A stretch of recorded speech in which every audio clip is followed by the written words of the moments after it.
예수 그리스도를 믿는 성도들의 가장 기본적인 신앙생활은 기도하고 찬송하는 것입니다. 예배하는 것입니다.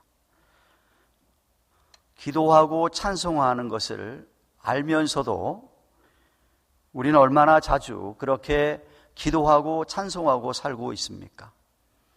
물론 주일 예배 있고 이렇게 3일 예배 있고 새벽 기도 오시는 분들은 새벽 기도회 있고 그리고 가정에서 일주일에 한 번씩이라도 예배 보는 분들은 가정 예배 있고 해서 그 시간에 기도하고 찬송하시겠지요. 그렇지만 그런 시간들이 일주일에 얼마나 됩니까? 정말 월요일부터 토요일까지 지나면서 여러분이 주님과 얼마나 그렇게 주님에게 찬송도 드리고 기도하는 시간이 있는지, 아니 특별히 어려움을 만났을 때에 큰 고난, 난관에 부딪혔을 때, 인생이 힘들고 어려울 때에 여러분 기도와 찬송을 하십니까? 아이 목사님 무슨 말씀을, 정말 힘들어가지고 기도도 안 나오고 찬송이 무슨 찬송이 나옵니까? 그런 분들 계십니까? 오늘 본문의 문맥은 사도 바울이 신라와 함께 제2차 전도여행, 선교여행을 떠나서 더베를 거쳐서 16장 1절부터 이하에 보면 루스드라는 곳에서 누구를 만나느냐 하면 유명한 디모데라는 젊은 청년, 신실한 청년을 만납니다. 그래서 그 디모데를 자기가 제자로 삼고 데리고 다니면서 계속 훈련을 시켜서 나중에 이렇게 목회자가 되게 하시는 것이었는데, 실라와 디모데와 함께 루스드라의 여러 성을 거쳐서 복음을 전하고 가르치니까 여러 교회가 든든히 서가면서 믿는 자의 수가 날마다 더해갔다고 그렇게 5절에 말씀하고 있습니다. 계속해서 소아시아 쪽으로 진행하려고 하는데 드로아로 향하려고 하다가 성령께서 가는 길을 막으시고 마게도니아에 환상을 보여주셨습니다. 환상 중에서 마게도니아 사람들이 우리를 찾아와서 좀 도와달라는 이야기, 그런 환상을 보고 난 다음에 행선지를 어디로 향하게 되냐면 마게도니아의 빌립보 성으로 향하게 됩니다. 바로 이 빌립보 성에서 누구를 만나느냐 하면 자주장사 루디아를 만나게 됩니다. 루디아가 복음을 받게 되고 루디아의 온 가족이 예수를 믿고 세례를 받습니다. 그 가정이 빌립보 교회 창립 멤버가 되어서 빌립보 교회가 세워지게 되는 것이었습니다. 루디아가 바울과 실라를 사랑으로 잘 접대해서 그의 집에서 며칠을 유하다가 다시 바울과 실라는 기도처를 향하고 전도를 하고자 가는 도중에 어떤 사건이 벌어지느냐 하면 점을 치는 귀신 들린 한 여종을 만나게 됩니다. 그 여종이 자꾸 반복해서 자기를 좀 고쳐달라고 하니까 바울이 그를 치유하여서 나사렛 예수 그리스도의 이름으로 그 귀신이 떠나가게 되고 그 귀신 들렸던 여종이 낫게 됩니다. 그런데 그 여종은 그렇게 자기가 평생 동안 묶여있던 귀신으로부터 풀려나서 좋았는데 그 여종이었기 때문에 그 주인들이 있었습니다. 그 주인들은 그 여자가 점치면서 돈을 받았기 때문에 그 돈을 챙겼던 주인들이 있는데, 그 여자가 제정신이 돌아오니까 점을 치지 않게 되니까 주인들이 분노했습니다. 그래서 19절에 보시면 자기들 이익의 소망이 끊어져 돈을 못 벌게 생겨서 바울과 실라를 관원으로 끌고 가서 누명을 씌웁니다. 저 사람들 복음 전하는 것, 그런 것을 가리켜서 이 빌립보 성을 와가지고 아주 요란하고 시끄럽게 한다고 20절에 말씀하면서 로마 사람인 우리가 받지도 못하고 그리고 행치도 못할 풍습을 전한다고 그렇게 고소합니다. 사실 그들이 이 귀신 들린 여종을 갖다가 사용해서 점을 쳐서 자기들의 수입을 잡는 것은 범죄 행위였습니다. 그러나 자신들의 잘못은 감추고 당시 헬라인들과 유대인들은 경쟁 상대였기 때문에 바울과 실라가 유대인이라는 것만 부각시키면서 우리 로마에 맞지 않는 그런 이상한 풍습을 전한다고 그렇게 고소한 것입니다. 한두 사람이 아니라 여러 명이, 무리가 한꺼번에 22절에 보시면 일제히 고소를 하니까 로마 관원들이 바울과 실라를 잡아가지고 옷을 찢어서 빨가벗기다시피 합니다. 그리고는 심히 매를 쳤다, 많이 쳤다라고 23절에 얘기하고 있습니다. 많은 사람들이 보는 데서 옷을 다 찢어버리는 그런 정말 비인격적인 수모를, 수치를, 모욕을 당할 뿐만 아니라 육체적으로도 매를 맞기 때문에 심한 고통을 받습니다. 그리고선 관원들은 그들을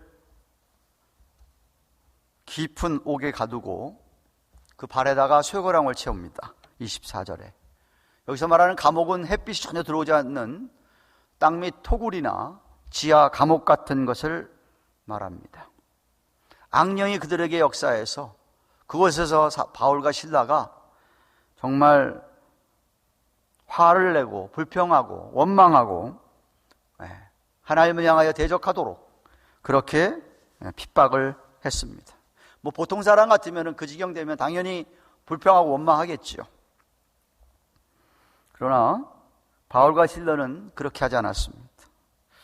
사실 바울과 실라가 하나님의 뜻에 순종해서 환상 중에 하나님께서 여기로 가라, 마게도냐로 가라 하는 바람에 소아시라 가지 않고 글로 가다가 빌립보에서 이렇게 일을 당하였는데, 더군다나 이 좋은 일 하다가 귀신 들려서 괴로워하는 이 여종을 고쳐주는 그런 일 하다가 감옥에 갇힌 것이었습니다. 그것도 뭐 먼저 고쳐준 것도 아니고 여종이 신신당부하고 간청을 해서 그 여종을 고쳐준 것이었습니다. 예수 그리스도의 이름으로 말미암아. 이런 사건을 보면 그때뿐만 아니라 2000여 년 기독교 역사는 예수 그리스도를 믿는 사람들이 복음을 전하다가 선한 일, 좋은 일 하다가 하나님을 위하여, 교회를 위하여 일하다가 이렇게 핍박을 받게 됩니다. 억울하게 누명을 쓰기도 하고 육체적으로 고통을 받기도 합니다.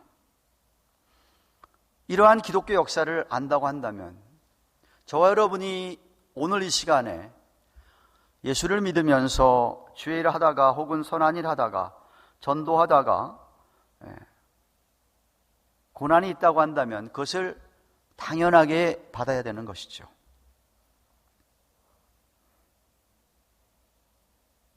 본문에서 우리에게 인상 깊게 다가오는 것은 바울과 실라가 얼마든지 관원들에게 자신들을 변호하고 변명할 수 있었습니다.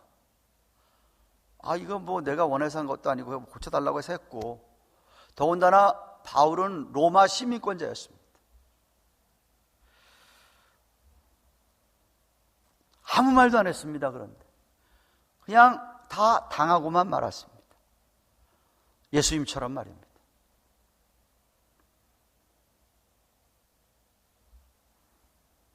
그들이 정말 어리석어서 바보라서 오늘같이 똑똑하지 못해서 그랬을까요? 결코 아니라고 생각합니다. 마태복음 10장 22절에 보면 예수님께서 하시는 말씀이 자기를 따르는 제자들은 세상이 미워하게 돼 있다고 말씀하십니다. 예수 믿는 사람들은 세상이 미워하게 되어 있습니다. 사단 마귀가 우리를 미워하고 자꾸만 어렵게 힘들게 할 수 있는 것입니다. 그래서 고난이 오는 거지요.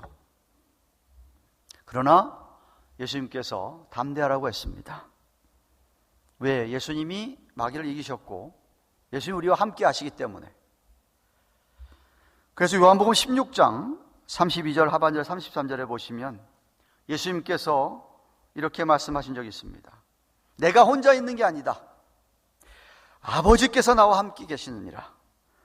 이것을 너희에게 이르는 이유는 뭐냐? 너희로 내 안에서, 주님 안에서 평안을 누리게 하려 함이니라. 그러니까 고난 속에서 평안을 누리게 하려 함이니라. 세상에서 너희가 환난을 당하지만 담대해라. 내가 세상을 이겼노라 하고 말씀하셨습니다. 기억하셔야 됩니다. 우리 믿는 사람들이 선한 일 하다가, 주의 일 하다가, 정직하게 살다가 핍박받게 돼 있습니다. 그때 나는 정직한데 억울함을 누구에게 호소하고 변명하고 사람들과 싸우려고 그렇게 하실 필요 없습니다. 하나님께서 다 아십니다. 정말 예수 믿는 사람들은 세상 사람들에게 칭찬을 얻고 영광을 받으려고 하지 않습니다.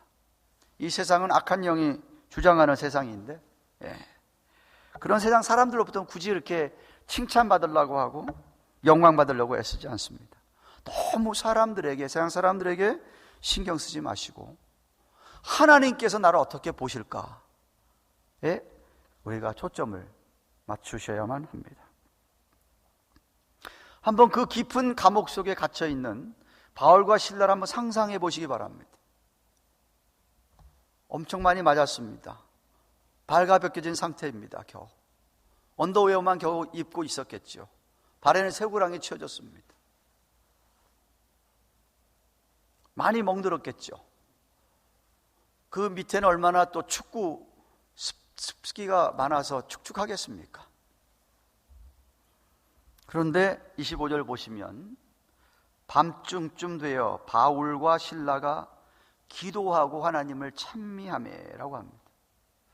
그런 그들이 기도하고 하나님을 찬미하매 죄수들이 듣더라. 자기들만 지금 감옥에 있는 게 아니라 같이 죄수들도 있었고 간수들도 있었을 텐데, 그들이 그렇게 아무 잘못도 없이 누명을 쓰고 옷도 찢겨서 거의 벌겨벗긴 상태로 심한 매를 맞은 상태에서 그들이 한밤중에 일어나서 하나님께 기도하고 찬송을 드립니다.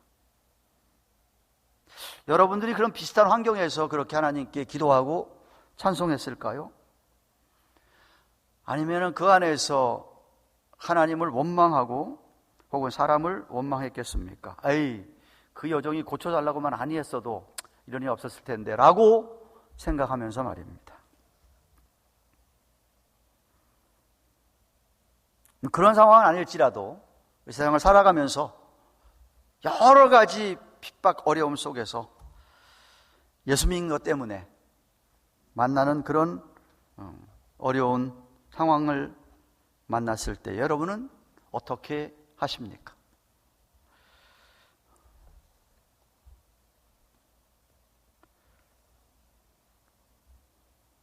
웬만한 믿음 아니면 하나님 원망하고 불평하게 되어 있습니다.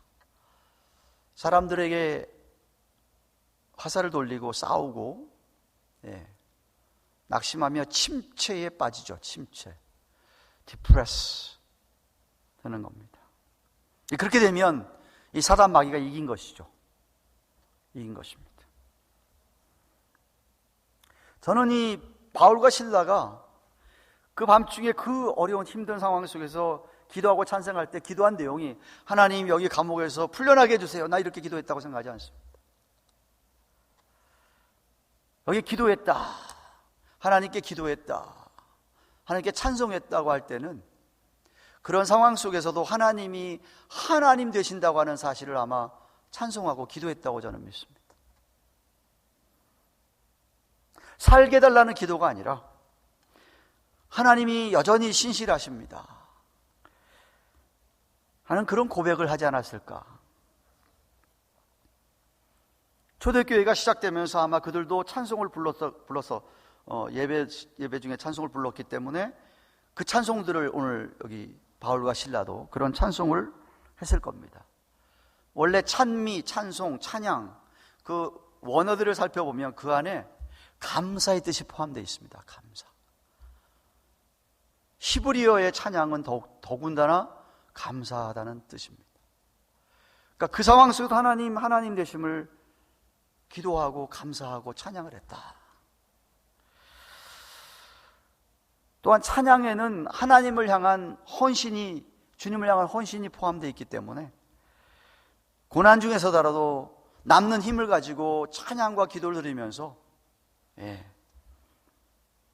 내 삶이 내 것이 아니고 주님의 것임을 고백하는 그런 찬양을 하지 않았을까 생각을 합니다. 그런 찬양과 기도를 죄수들이 들었고 간수가 들었습니다. 얼마나 그들의 감동이 됐겠습니까? 만약에 하나님 나 이거 억울합니다, 살려주세요, 빼내주세요, 이거 감옥에서 풀려나게 해주라 기도했더라면 죄수들이나 간수들이 감동을 전혀 안 받았을 겁니다. 그런데 거기서 그런 기도가 아니고 그 상황에서도 하나님 여전히 하나님이십니다. 여전히 우리 하나님 주권자시고, 여전히 우리 하나님은 거룩하시고, 여전히 우리 하나님은 전지전능하시고, 여전히 우리 하나님은 자비와 긍휼이 풍성하신 하나님입니다 라고 찬송하며 기도했다고 저는 생각하는 것이죠. 그런 찬송을 들으니까 죄수들이 감동을 받는 것이에요. 나중에 기적이 일어나서 옥문이 다 풀렸는데도요, 죄수들이 하나도 움직이지 않았습니다. 바울이 나가서 간수 붙들 때까지 그들은 움직이지 않았습니다.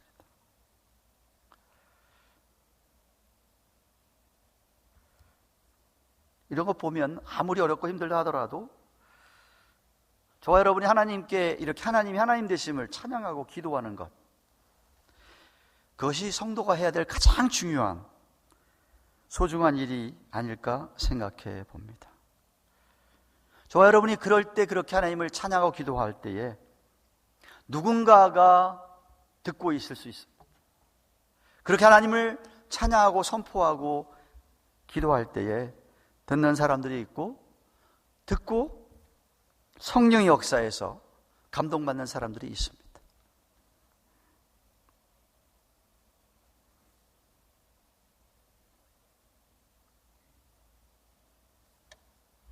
사랑하는 가든교회 교우 여러분, 그렇기 때문에 예수 믿는 우리들은 오히려 그런 어려운 상황 속에도 바울과 실라처럼 기도하고 찬양해야 될 줄로 믿습니다. 그들이 그렇게 고통 속에서도 하나님을 찬양하고 하나님께 기도할 수 있었던 것은 그들은 하나님의 주권을, 하나님의 뜻을, 그 시간에 자기가 그렇게 있게 하신 그 하나님의 뜻을 믿었습니다. 그리고 자신의 삶을 온통 하나님께 맡겼습니다. 온전히 하나님께 맡겼던 것이죠. 저와 여러분도 정말 하나님의 주권을 믿고 우리의 인생을 전폭적으로 하나님께 다 맡기면 사실 불평할 게 없습니다. 주님 주시는 평안으로 인해서 또 우리는 거기서 하나님이 가라는 대로 한 걸음 한 걸음 가시면 됩니다.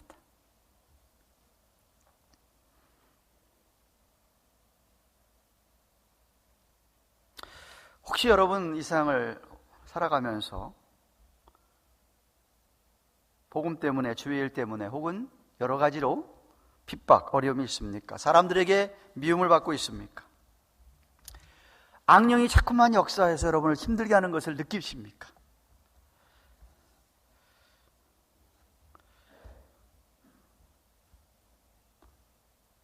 어느 중에 딱 다쳤을 때가 아니더라도 조금만 시간이 지났다고 한다면 하나님의 주권을 믿고 무릎 꿇고 하나님 앞에 기도하고 찬양하시기를 바랍니다. 하나님의 주권을 믿고 여전히 우리 하나님은 신실하시기에 신실하신 하나님을 한번 선포, proclaim 해보시기를 바랍니다. 그리고 정말 그 순간에도 감사하는 마음으로 찬양을 한번 해보십시오. 하나님께 다 보고 계시고 듣고 계셔서 저는 확실히 믿기를 기적을 베푸실 줄로 믿습니다.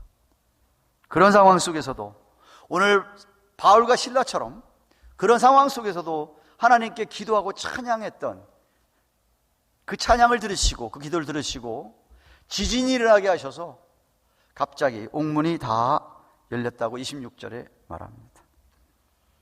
두 사람의 발 묶었던 쇠고랑이 풀어졌습니다. 기적이죠. 근데 자기들 두 사람뿐만 아니라 거기 있던 죄수들의 쇠고랑까지 다 풀려졌습니다. 벗겨졌다고 합니다. 믿으시기를 바랍니다. 그렇기 때문에 저와 여러분이 믿음 생활하다가 당하는 어떤 어려움이라도 여기에는 하나님의 선하신 뜻이 있겠지라고 믿고 하나님 되심을 고백하고 간절히 드리는 기도와 찬양을 할 때에 하나님께서 역사하십니다. 당연하지요. 하나님이 아버지신데 자기 아들이 그렇게 자기 때문에 어려움을 당하고 있는데, 그렇잖아요? 네. 아버지 때문에 아들이 고통을 당하고 있고 자녀들이 고통을 당하고 있는데 어느 아버지가 그 자녀를 보고 그냥 가만히 계시겠습니까? 그럴 아버지가 아무도 없듯이 우리 하나님 아버지도 마찬가지입니다. 사랑하는 여러분, 말씀을 맺습니다. 유명한 E.M. 바운스라고 하는 목사님, 기도에 관한 책을 엄청 많이 쓰신 분입니다. 이분이 이렇게 말씀하셨습니다. 해와 빛이 떨어질 수 없고 꽃과 향기가 분리될 수 없듯이 기도와 찬양은 서로 단단히 연결되어 있다. 기도가 생명줄이라면 찬양은 날개다. 기도는 하나님을 우리 영혼으로 오시게 하고 찬양은 우리 영혼이 하나님에게 올라가게 한다. 기도는 우리의 죄 고백과 하나님의 용서, 찬양은 하나님의 은혜와 우리의 감사와 관련이 있다. 기도와 찬양이 있는 사람은 신앙생활이 spiritual life가 깊어지고, 기도와 찬양이 별로 없는 사람은 영혼이 피폐해진다 라고 하였습니다. 사실 찬양은 곡조가 있는 기도가 아니겠습니까? 그러므로 공적인 예배 때만 아니라 모여서 우리가 예배를 드리고 이렇게 기도해야 할 때뿐만 아니라 늘 기도와 찬양으로 사시기를 바랍니다. 특별히 어려운 일을 만났을 때에 하나님께 기도를 하면서 찬양을 부르십시오.